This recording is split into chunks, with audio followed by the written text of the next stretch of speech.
Hey, so we have on the schedule that the next thing to do is a talk, and so I will be including talking about what we haven't practiced yet, but that's okay. You can do it either way. You can do a meditation and then talk about what you just did, or you can talk about what you're going to do. So we're getting a combination here in that I will be talking about what we've already done, and I'll be talking about what we're going to do, because we do have another sitting. Let's see how it's going to go. It's going to go talk, then sit, then walk, then sit. So we have two more sittings. So the reason that I chose this particular topic is because my experience, as well as what my teachers have told me, is that most meditators, no matter how long you've been a meditator, spend about 80% of our time doing these first 8 steps. They are, if meditation was a mountain or a triangle, if you have it on just 2 dimensions, the first 4 stanzas are the base, and then the next 4 are the next one, and then there's 2 more, they're called tetrads, so there's 4 lines in each. Those form the top of the mountain. And when we get very gathered, collected, settled, we can get up to the top of the mountain, we can see the big view, we can have a lot of peace and ease and clarity, but we do need to have a very strong grounding in these first 8 steps. And it wasn't until I meditated for many years that I got introduced to this sutta, because I was so influenced by teachers who had more or less been affected by the way the teachings have been presented in the West. This goes right back to the original, what the Buddha taught. And it was like so profound to see that very simple instructions can lead you so far. And really delightful to see that it is simple. That doesn't mean it's easy, but it is simple to meditate. So you'll notice that what we were focusing on in that first set of 4 instructions was calming the body. And we were doing it through bringing awareness to the in-breath and the out-breath. First of all, we were just paying attention to the breath itself. We started with noticing the breath is long, which meant we wanted to pay attention to the breath all the way through, right from the beginning of the in-breath and the out-breath. And Phil taught that this morning as well. So it's a very basic instruction. And the value in that is that it really helps support this continuity of mindfulness, which is fundamental to our practice developing over time. And then there's the instruction I think it's the shortness of the breath. Breathing in short, one knows I am breathing in short, and breathing out short, one knows I am breathing out short. And as I was saying, it doesn't mean like if someone was put a monitor on you and assessed your breath that you actually are breathing shorter. It just means that the breath becomes more subtle. So it seems like it's shorter, but it's actually that you're getting quite a lot of pleasant calm in the nervous system. And so the quality of the breath, your awareness of the breath, is affected by the pleasantness, and it settles so that it's not so like, I guess the word in the first would be it's gross, like it's not in unpleasant gross, but it's like coarse. And then it becomes more soft and more subtle. That doesn't mean, if, like I said, if you measured it physiologically, that it would actually be that your chest's not moving as much or your belly's not moving as much, although it might be, but it's really on how you're perceiving. It's your perception of the breath that's changing.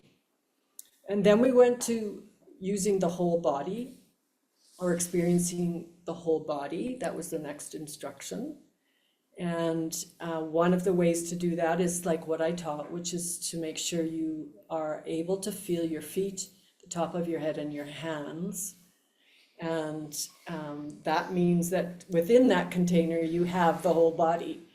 And one of the reasons to have access to those peripheral parts of your body is because if you do have unpleasant sensations in your body, or you're getting a lot of emotion, it's likely that you'll be able to, if you distribute your attention to the periphery of your body, it may not be quite as overwhelming to pay attention to the whole body. So that's why I brought that technique in, but it's equally valid to do it more like a body scan, where you do go through the whole body and make sure you have as much of the body as possible that you're paying attention to. At the same time, it's true that when you first begin meditating, for some people, it might be very difficult to feel their body. Some people have not had much body awareness, and it may be a long process to be able to feel all the parts of your body. There are people who it might be easy, and I would suspect that people who are very athletic may find it more, or they're dancers, or people who use their bodies in their lives or yoga practitioners, people who are used to being mindful of their body may find that easier. But it is a possibility for everybody to gradually develop the capability of feeling your body. Why do we want to be able to feel our bodies?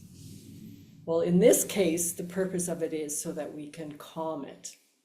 So a lot of what Phil was talking about this morning, the held experiences that can disturb our attention are held in the body. And so in order to be able to meet our experience, we need to have some capacity to develop calm. Otherwise, it can be overwhelming to become aware of what's in your body. So in meditation, it's always a balance between being open to whatever is happening and being able to stay present for it. If it becomes too much, it's not really useful to approach it. And in psychology, they call it the window of tolerance. If we get outside of our window of tolerance, that means we're overstimulated. We might be having very intense emotions, very intense physical sensations. We're just basically reprogramming ourselves to feel distressed. And that's not our intention in meditation. Our intention is to become de-stressed. And therefore, we need to have a lot of tools to help us to be able to meet our experience in a way that facilitates de-stressing. So calming the body is what we focused on in that first sit. Then what we're going to be doing in our second sit is we are going to be noticing pleasant emotional experiences that naturally arise as part of the calming process. And you may have already experienced them either today or in other times where you've meditated. The first one is called joy. And joy is, just like it sounds, it's kind of like a big happiness. You can think of situations that tend to bring joy, like it might be like a momentous occasion, like your kids graduating from school, or going to a wedding of someone you love, or going on a big holiday and it's beautiful and you feel exhilarated and very full, abundance. Joy brings up a sense of abundance. And that is a common experience when a person has a chance to meditate for a longer period of time. And it's something that people sometimes get like they're seeking the joy because it's so pleasant that it can become something you go, oh, I want more of that. That's our tendency when something is pleasant. I want this to last forever, and I'd like to have more of it. However, joy, that kind of joy, although it's normal to experience in a meditation session, is also has the downside that it is a little bit tiring. You know how when you get too exuberant, you actually feel a little worn out by the exuberance. So it is something that you want to start to become familiar with what it feels like, and you want to learn not to seek it. So yes, I felt all this bliss and happiness and exuberance. My common experience on meditation retreats is to go for a walk when I feel that way, and I just bouncing along, like I'm like so happy, and oh, I can't believe it. This is so wonderful, and it's going to last for the rest of the meditation retreat. And then I go, oh, this is joy. And it's actually skillful to not seek it and not want it to last longer, because there's something better, which is the next, and I'll define better in a minute, but the next level of experience that usually happens or often happens is what's called happiness or contentment. It's a more settled kind of happiness. It's also kind of, for many people, it's sweet, like it's a feeling of sweetness and settledness. There's more of a sense of being both happy and calm, which is a very good combination. And when I say it's it's helpful for what we're actually aiming at.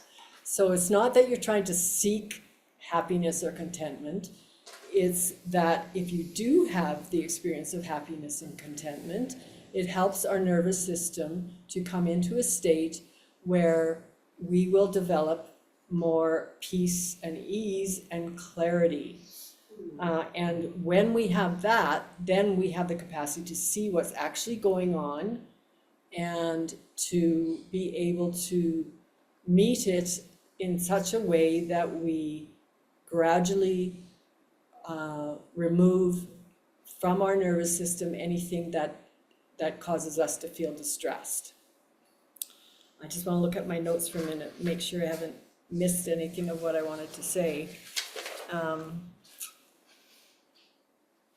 So in addition to, I need to go back to the words of the Buddha. He says, after one trains, I will breathe in experiencing joy. One trains, I will breathe out experiencing joy. That was the joy part. Then one trains, I will experience happiness. I breathe in experiencing happiness. One trains, I will breathe out experiencing happiness. And then the next one is one trains, I will breathe in experiencing mental formations. Very formal sounding couple of words. One trains, I will breathe out experiencing mental formations.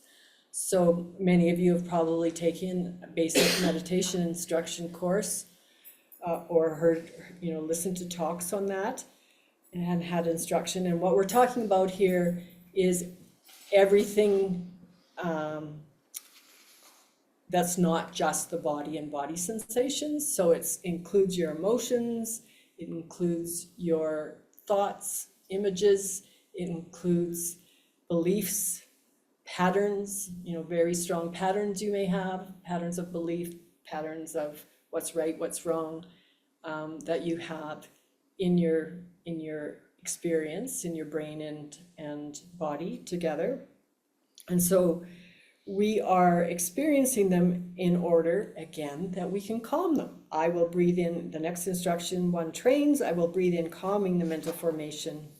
One trains, I will breathe out calming the mental formations. And one of the patterns that tends to happen over time, if you have a long-term meditation practice, is that you're thinking, you'll notice at first thinking, it may seem like you've got Niagara Falls in your mind, as thoughts just keep coming and coming and coming, and who would want to sit down and be aware of this? But as the practice, as you develop this capacity for continuity of mindfulness and increasing calm, then the number of thoughts, the strength of the thoughts, the effervescence of the thoughts does gradually settle. They don't go away completely. not for very long anyways. It is natural for our brains to make thoughts, so you will never get completely rid of thoughts, and that's not the point. The point is to develop the capacity for this continuity of mindfulness that supports the number of thoughts to settle. And then you can actually have skillful thoughts during a meditation. And I call my skillful thought thinking my internal meditation instructor. So this internal meditation instructor basically is monitoring what's going on and will give me little tips. Okay, yes, you're getting a little sleepy. Well, maybe you would want to like breathe more deeply, because I've had a lot of experience meditating, so I know what tends to happen, and I've been given a lot of teachings on how to handle it, what to do if you're experiencing such and such. Or I'm feeling so much fear, I can't stand it. Well, maybe I will open my eyes and look out the window and see that actually, oh, there's nothing to be worried about. I will reassure my nervous system. So that kind of thinking is skillful during meditation, and to be encouraged to use it as necessary. It's really wonderful if you can get into what's called samadhi, or a very concentrated state of mind, where you no longer need that meditation instructor. And what happens when the body and the mind calm down, the nervous system gets into this harmonized state where there's enough peace and calm, and there's enough alertness, and there's enough kindness, which is the other factor we're not focusing on as much on this day long. But all of these parts of the nervous system are working in coordination, and it feels as though you are just at ease, that everything is collected and still, and you don't have to make any effort anymore. You can just rest, and your awareness does the work.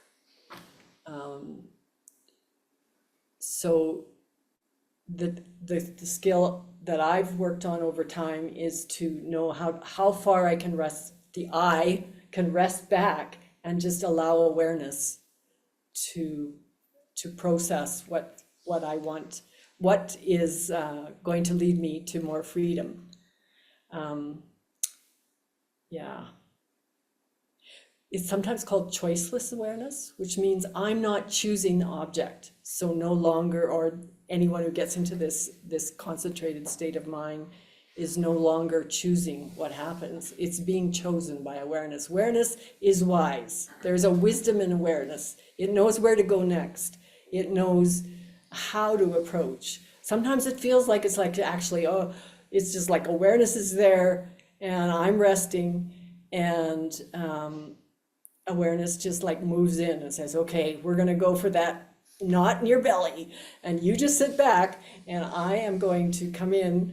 I'm eyeing the awareness. Awareness is going to come in and soften and process and release what I'm holding in that part of my body and nervous system. So it becomes like a miracle, really. It's quite fascinating over time to watch the power of our own natural healing awareness work. So I just want to encourage you to keep going, because it is a very powerful process and it does work. Let's see what else I wanted to say. I also want to keep track of time. Yes. Yes. So at the beginning of all of the instructions, you have the two words, one trains. Yeah. And is that, and you have the I in there, but is the one trains to remind you that you're kind of ultimately shedding that I, or trying to get away from it and kind of become one?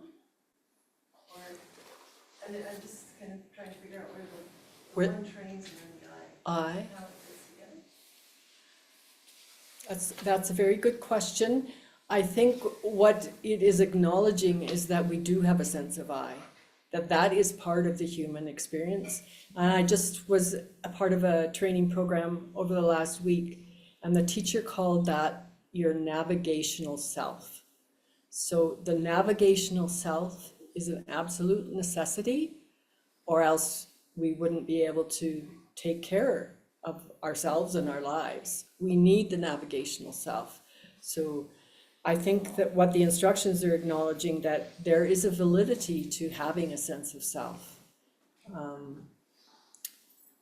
The other way the sense of self can fall apart is psychosis. So you do need the sense of self. We have some mental health professionals in the room and they know what that's about. Like, you do need a sense of self, but it's just that it's not a fixed, unchanging sense of self, which is something to understand. But one of the easiest ways to understand it is, yes, we are born and we do die. Is a baby? Is baby Leslie the same as the Leslie that looks like a grandmother? Well, no. And yes, both are true. Like, it is the same set of DNA that I was born with. It might have been altered a bit if we understand epigenetics, but yes and no. I am the same, but I'm different. And there is no fixed, unchanging me. And of course, the real crux of it is, I will die, and so will everybody in this room. And so there is nothing, and really in Buddhism, it's not even so much about is there a self or not. It's about, if we do cling to a sense of self, will that bring us freedom and happiness? And in fact, even though our survival instincts tells us it will, it does not. So our survival instinct is to go for what's pleasant, what seems like it would help us survive, that's I want, and to push away what seems like it would threaten us or that might be unpleasant. And that, of course, is necessary. We need to have those abilities to discern what could threaten us and what could be helpful to us. But that kind of seeking, which is biologically necessary, does not lead to the freedom that is a possibility through the long-term practice of meditation. The freedom that is possible through the long-term practices of meditation is not dependent on getting what we want and getting rid of what we don't want. So it goes against the grain. They say it's against the stream to be a Buddhist practitioner or a meditation practitioner, because the stream of our natural survival way of being is to try to get what we want and push away what we don't want. So for me, it's been very instructive how reactive I've been to the current political environment. I still have a lot of work to do, because I was very reactive to the threat of the loss of democracy in our part of the world, the possibility that that's going to happen. And I do interact with about 3 different meditation communities. Some of them are American online. And they keep telling us to come back to find a stable place within yourself that does not go over here or over there. And so it is possible, even in people who are, we're not Ukraine, we're not getting bombed or shelled or a threat yet of a military invasion. So that's another aspect of it, is to know that in extreme circumstances, it's really important that we have a centered place that does not veer off here and there with fear and worry and concern. Yeah.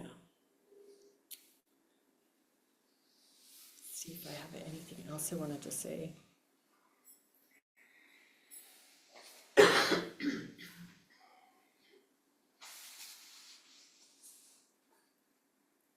So another aspect I wanted to speak about, I kind of have referred to it, but it's this faith in the practice that helps to energize our practice. So you may have, you have some kind of faith or you wouldn't be here.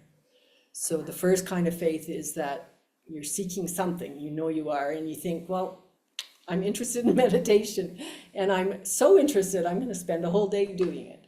So that is the first kind of faith. And then the second kind of faith is when you get some positive outcomes from meditating. And so perhaps you find you have some of these pleasant experiences of happiness or joy or calm, and you say, I like that. And this is a skillful kind of what we call in the practice is skillful desire, that you see that there are benefits to the practice and you want to continue to pursue it. So that's the second level of faith, that you have some affirmed faith. And then the third level of faith, which I think probably both Phil and I might have, because we've been doing it for so long, is unshakable faith. That this is I'm absolutely sure that this path is of benefit, and I am willing to even go do it for several days in a row and pay for it. Take a plane to get it. Yeah, so those are different levels of faith that develop along the way. And I find it really feeds back into supporting me when the practice can get difficult, which I haven't talked about too much, but part of the normal course of practice is that there can be periods where you wonder, why does it seem not so good as it used to be? And one of my teachers said it's like you put an oily rag in a big swimming pool, and at first nothing leaches out of the rag. There's nothing, it's all clear still around the oily rag. And then eventually it starts to get kind of cloudy because some of the yucky stuff is coming out of the rag. And that is what happens in meditation practice, that people can have very positive experience, beginner's luck, you might call it, at the beginning. And then as the practice is working, it actually can start to feel like, why am I so restless? Why do I have this fear? It used to be so pleasant when I sat on my cushion. It can be a normal part of the practice that you start to, the practice acts like a solvent for whatever has been held in your nervous system. So that was a really helpful explanation for me to hear several years ago. I'm ongoing dissolving the impurities in my inner rag. So the last topic I wanted to bring up is about the things that happen once we have calmed the body and we've calmed the mind. We've gotten into some form of either just calm or true collectedness, which is this samadhi or concentrated mind state, collected mind state. And this gives us a clarity and enough peace that we then look at what can be called the 3 marks of existence, or the 3 universal characteristics, which are, have any of you heard of this? Is this familiar? Okay, I know you have. About 1 million times, right? All the meditation talks. So the first one is impermanence or inconstancy. And I kind of already talked about that in terms of birth and death. But we can particularly notice it when we're meditating. Things are constantly changing. They don't stay the same. It's just our breath itself, in-breath, peaks, and then going to the out-breath. But also body sensations are constantly changing. Emotions are constantly changing. Thinking is constantly changing. And this is the nature of our experience. And our tendency is, as I've already talked about, wanting to keep pleasant things and push unpleasant things away. And then the second universal characteristic is the dukkha, or struggling nature of experience, that we struggle to keep things pleasant and to push away the unpleasant. I'm suddenly realizing I talked about this kind of naturally, didn't I, without naming it. So dukkha is the second, the suffering nature of experience. And this isn't to say life is bad. This is just to say that the normal, natural human experience is impermanent, and this tendency to struggle. And the third one is the non-self nature of experience, that there is no fixed, unchanging self.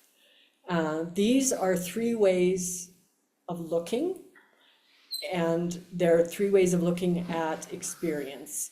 And the purpose of them is to lead to our ability to have nothing whatsoever that we cling to. So this is what, if you've heard of Joseph Goldstein, has anyone here heard of Joseph Goldstein? Yes, so he was one of the main teachers to bring Buddhism to the West from his experiences in India and Burma, I believe is where he mostly practiced. And he says his summary of Buddhism is that there is nothing whatsoever worth clinging to. So if you can develop a mind and body that clings to nothing, then you have a freedom and happiness that is not subject to conditions. So that is our goal. That's what the Buddhist tradition is about. Sorry, could you repeat the third one? Yes? Could you repeat the third? Mark of his universal care, that's non-self. Yeah. It's universal what, sorry? Three universal characteristics. Yeah. One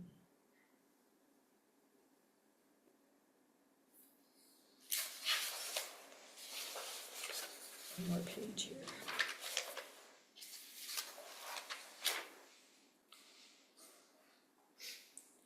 I think one thing I forgot to do during the body meditation was to encourage us to consciously relax the body. And so relaxation can occur naturally just by following the breath in the body, but it can also be supported by giving our inner meditation instructor instructing us to relax.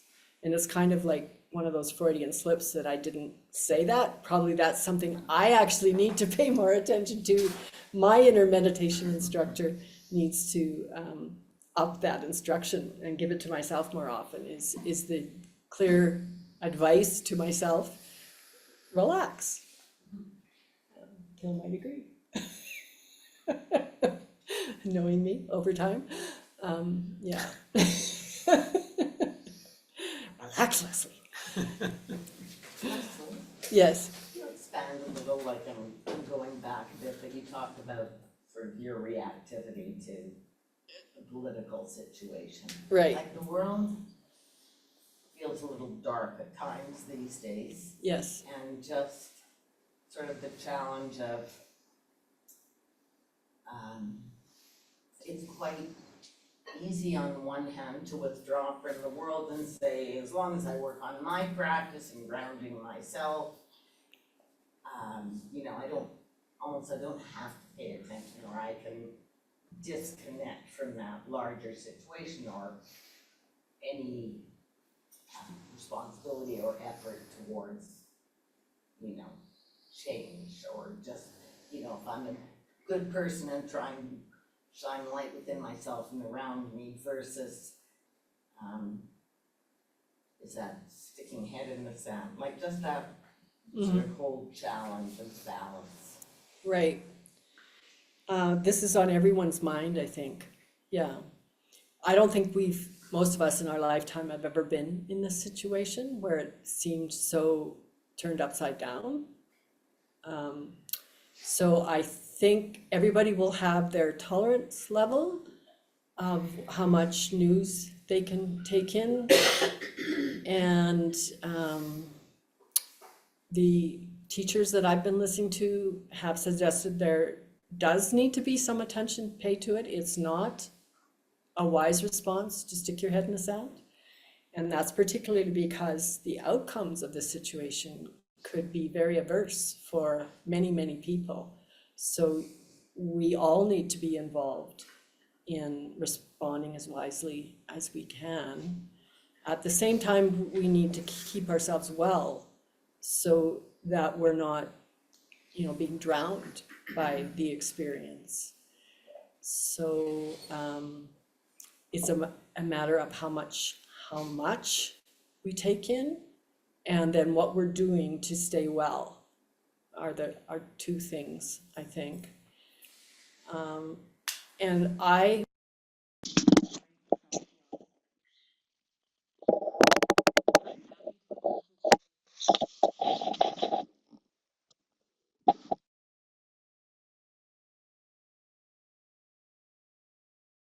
upset as we are about what is happening.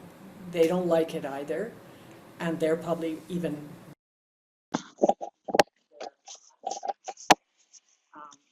even the people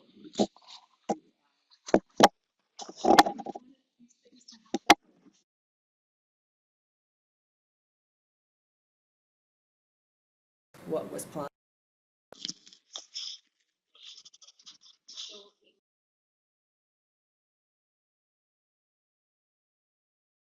Good in others is a very good practice when you're appalled by other people's behavior.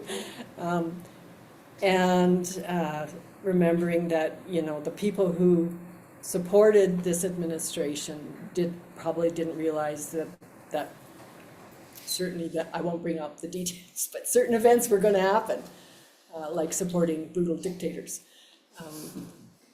Yeah.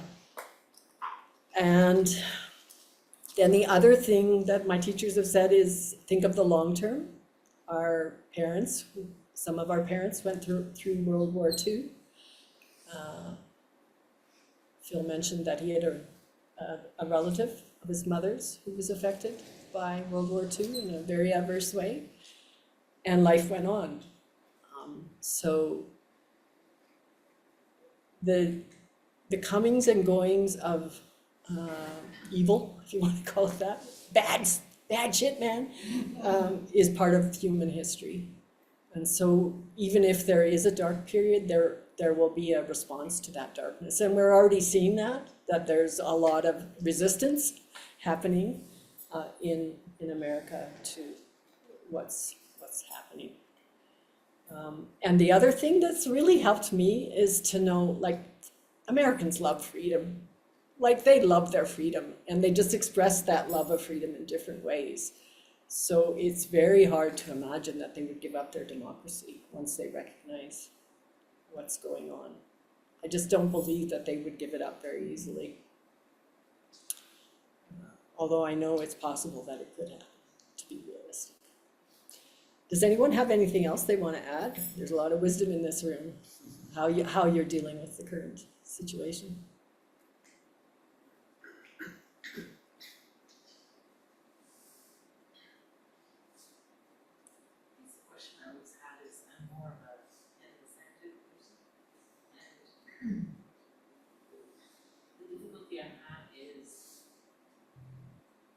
Taking in that information, what to do. I feel like that helps us. Yeah. So, and I stay, you know, I can't even talk about it with people for so long. Mm-hmm. And I feel like there's nothing I personally can do Mm-hmm. for a variety of reasons, like, even something like, you know, adding your voice to dissent or to things. In my personal circumstance, I'm not allowed to be political based on my job, I'm not allowed to be political in public. Mm-hmm. So it's a bit of a Mm-hmm. but even if that were the case, there's a general sense of, you know, we're separate, but we're part of it, you know what I'm saying? So Yeah. I don't know how to contribute positively with that information. It just, in the past, I found that it just sits on my head. Mm-hmm. So I don't know how to do it. Yeah. Yeah. So I think that's really true, that there is a limited amount of things that, first of all, because we're Canadian, and secondly, because we don't have a lot of power and influence. So I would think that taking good care of yourself and also being able to support others around us, like when they're feeling distressed, to help, whether it's to say, well, let's go to a movie because this is too difficult to take in all the time, or let's, you know, go for a hike or something that just nurtures well-being. And it may be helpful for some people to choose a wise person to listen to. Like, I listen to this lawyer in the US called Andrew Weissman, who is a very high-level lawyer, and he has a Substack and a YouTube channel, and he just makes it sane again. So he says, we actually need to not normalize that people get pardoned for insurrection. For example, just one small thing, like he lists off all the things that have happened that are insane. And he helps you to come back and say, see, one of the things for me has been, like, where are the normal people? Where are the people who know this is wrong? And so I think finding at least one voice that helps you feel grounded in knowing that this is not normal and this is not good, and is bringing us back to our centered, healthy mindset that there are ways of behaving that are healthier for our society. Yes? Another such voice is the Ink, is his newsletter, and his name is Anand, and a long last name. Okay. D, Yeah, but he's the same. yeah. He sort of puts the voice of Sanity? sanity. Sanity. Yeah, Yeah. and he gets people there talking about things that can give you hope. Yeah. Yeah. Yeah, and I have found that personally helpful to talk to just my friends who are as concerned as I am. And then when I talk to people who I talk to Americans through my meditation practice, and usually it's not Buddhist practitioners who have those kind of views that are disturbing the world, but they have relatives who do. So it's really good to say, well, what are they thinking? Like, to try to understand why people would be supporting those policies, I have found has been helpful to not shut them out of your heart. Like, say they're just, beyond, we can't deal with those people. They have those views for whatever reasons. Yeah, Yeah. yes, There should be, go ahead. Not that this helps solve anything, but it just helps them, it helps settle me to label, just like the awareness labeling what's the thoughts that we're having, just label what's going on, like Yeah. bullying, Yeah. for example, right? Just to bring it down to its Yeah. most understandable terms. What where did Well, you? bullying. Bullying. Mental health issues. Yes, bullying, Yeah. yes, yeah, I find exactly. it Yeah. calming for me to know that Canadians are united in this, and they're not. And it's not just me, it's all our entire country is united and moving forward. And that just calms me, and they're just, yes, down there. Yeah, and I think that we have, once some of our leaders stepped forward with very strong response, I relaxed. Like, I am not a politician. Yes, I liked his response. Well, he's a bully, and he is a bullying bully. the bully, like, he knows the strategies, right? Okay, is he a bully? I wasn't He's aware of got that. some wisdom, yeah. Oh, that's a problem. Oh, Here in Well, Ontario, it's wisdom a about problem. bullying, he But- knows how to respond. He knows how to treat a bully. He understands bullying. Yeah, Yeah. Yeah, totally. yeah. I guess that's what we need right now. Is he a That's what? not standard. We all have different gifts. Is he a wiser bully than the one in the US? I hope this isn't being recorded. I think he has some goodness in his heart. Yes, He Yeah. just doesn't back down from a fight, yeah, so it's kind of what we need. okay. Anyway, we're off. Yeah, we're all Yes, wrong. but in a sense, we are off, but we're also within the realm of what helps us contain ourselves. Yeah. Yeah. So I think this is an example of where, yes, we do need to have some outlet for sharing our distress. And we do need to have, most of us want to have some exposure to what's actually happening so that we have a sense of belonging and caring about what's happening in our world. Could I just Yes. add to that? I find that being inundated, every minute of the day with all of that when I do meditation or massage or whatever, I it's an escape for me in a healthy way. I Yeah. mean, I don't want my mind to be going there or trying to figure out or have answers.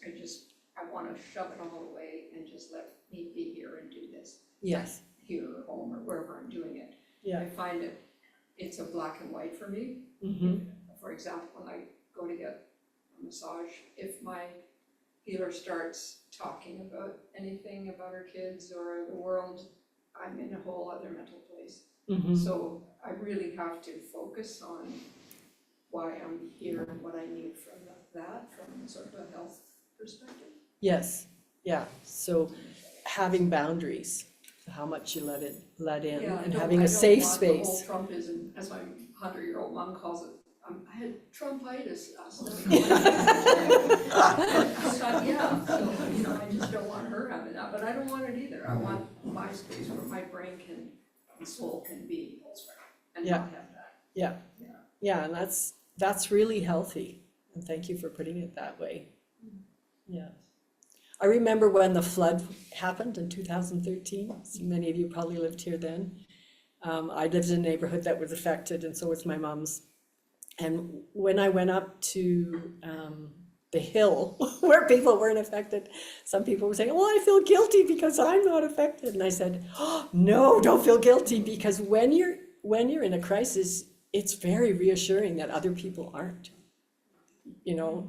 The thing about there being somebody who stays calm in the boat is really important. So when we are doing that self-care that brings us back into well-being, we are doing it for everybody, not just for ourselves. Because the more of us who can stay well, the better it is for everyone.